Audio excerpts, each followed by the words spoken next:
আমাদের cyber help desk নিয়ে বলতে চাই যে এটা একটি মহামারীর আকার ধারণ করেছে।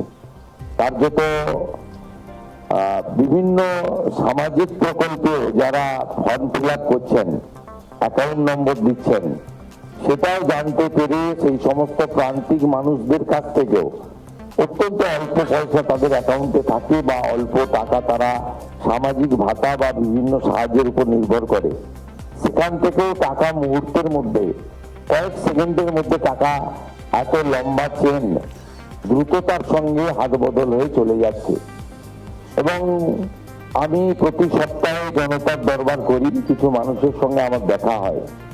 প্রত্যেকবার জনতার দরবারে আমার কাছে বয়স্ক মানুষরা, অশীতিপুর মানুষরা তারা আসেন, হাতে লাঠি নিয়ে কাঁপতে কাঁপতে আসেন যে আমার সঞ্চিত সমস্ত কিছু আমি রিটায়ারমেন্ট করার পরে প্রভিডেন্ট ফান্ড, গ্র্যাচুইটি সব রেখেছিলাম।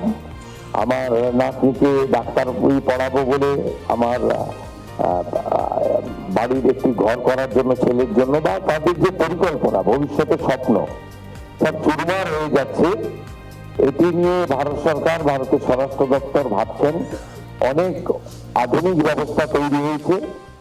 মহিলা হেল্প ডেস্ক এত দ্রুততার সঙ্গে রাজ্য পুলিশের ডিজিপি এবং হোম সেক্রেটারির তত্ত্বাবধানে আমরা আজকে শুরু করতে পারবো, এটা আমার আইডিয়াই ছিল না।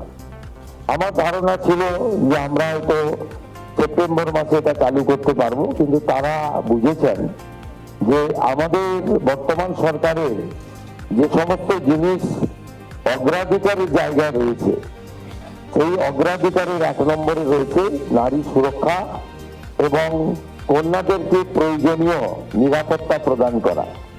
তাই আমি আশা করব ভারতীয় ন্যায় সংহিতা, পস্কো আইন এবং নির্ভয়ার ঘটনার পর থেকে আমাদের এই রাজ্যের অভয়ার ঘটনা পর্যন্ত, এখান থেকে আমরা যে তিক্ত অভিজ্ঞতা সঞ্চয় করেছি, সেই তিক্ত অভিজ্ঞতা সঞ্চয় করে আমাদের এই নারীদেরকে এবং কন্যাদেরকে আমরা সুরক্ষা প্রদান করব, জাস্টিস দেব, এবং তার জন্য সরকার জিরো টলারেন্স নীতিতে চলবে। এটা আমাদের মনোভাবে জানেন।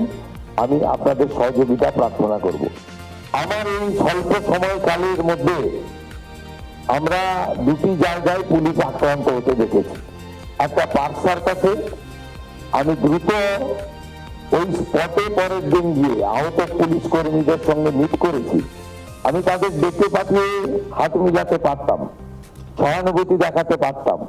আমি ওখানে ওই জন্যই গেছিলাম যাতে এই ধরনের দাঙ্গাবাজ, গুন্ডা, সরকারি কাজে অংশগ্রহণকারী ব্যক্তির বিরুদ্ধে তাদের যে হিংসাত্মক মনোভাবের বহিঃপ্রকাশ ঘটাচ্ছেন, এটা যাতে বন্ধ হয় এবং নিচের তলার পুলিশ ফোর্সের মরাল যাতে হাই হয়, সেই জন্য আমি পুলিশ মন্ত্রী বা চিফ মিনিস্টার হিসেবে নয়, তাদের একজন বন্ধু হিসেবে ওখানে সেখানে গেছিলাম, সাপোর্ট দিয়েছি।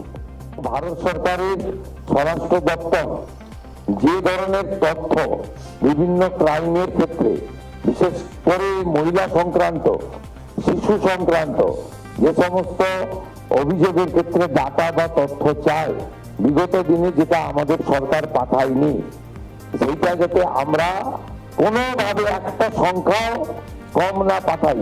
কারণ আমরা যদি জানতে পারি আমাদের রাজ্যে কোন ধরনের ব্যাধিতে আমরা আক্রান্ত হচ্ছি, কোন ধরনের ব্যাধি বেশি করে হচ্ছে, তাহলে আমরা সঠিক চিকিৎসার ব্যবস্থা করব। আমি আগেও বলেছি, সিনিয়রিটি মেনটেন করা, হায়ারকি মেনটেন করা, আপনাদের যার যার দায়িত্ব সেই দায়িত্ব পালন করা, কাজ করার পরিবেশ দেওয়া, এবং এমন কিছু বিষয় থাকে যেখানে অন স্পট আপনাকে সিদ্ধান্ত নিতে হয়, সেই সিদ্ধান্ত নেওয়ার ক্ষেত্রে আপনার অধিকার এবং স্বাধীনতা ফিরিয়ে দিয়ে আমাদের এই রাজ্যের পুলিশের যে সুনাম ছিল বিগত দিনে, সেই সুনামকে আবার পুনর্বার প্রতিষ্ঠিত করে আধুনিক পরিষেবা প্রদানের মাধ্যমে আমাদের এই রাজ্যের জনগণকে আমরা সুরক্ষিত করব। পরিশেষে আগামী দুর্গাপূজার আগেই আমি ডিজিপি সাহেবকে বলেছি 112 পরিষেবা পশ্চিমবঙ্গে চালু করুন। আমি অ্যাভারেজ দেখছিলাম গুজরাট, মহারাষ্ট্র, উত্তরপ্রদেশ 6 মিনিটে পুলিশ পৌঁছায়। পশ্চিমবঙ্গে এই অ্যাভারেজ হচ্ছে 3 ঘন্টায় পুলিশ পৌঁছায়। এখন আমরা 112তে যদি একটি করে গাড়িতে হয় না, 4টি গাড়ি ফাইনালি লাগবে। এই আমরা যদি এখন একটা গাড়ি 112 চালু করতে পারি, আমাদের ট্রেনিং প্রাপ্ত রাজ্য পুলিশের 12,000, কলকাতা পুলিশের 4,000, সেপ্টেম্বর মাসে 16,000 নতুন জওয়ানদেরকে আমরা কাজে লাগাতে পারি। তার সঙ্গে 112, আমার মনে হয় সময়ের স্প্যানটা আরো কমবে এবং আগামী বাজেটে আমরা আরো 2টি করে গাড়ি দেওয়ার ব্যবস্থা করব, যাতে আগামী 1 বছরের মধ্যে অন্য রাজ্যে যদি 6 মিনিটে পৌঁছায়, আমরা 5 মিনিটে পৌঁছাতে পারবো। এটাই আমাদের লক্ষ্য থাকা উচিত।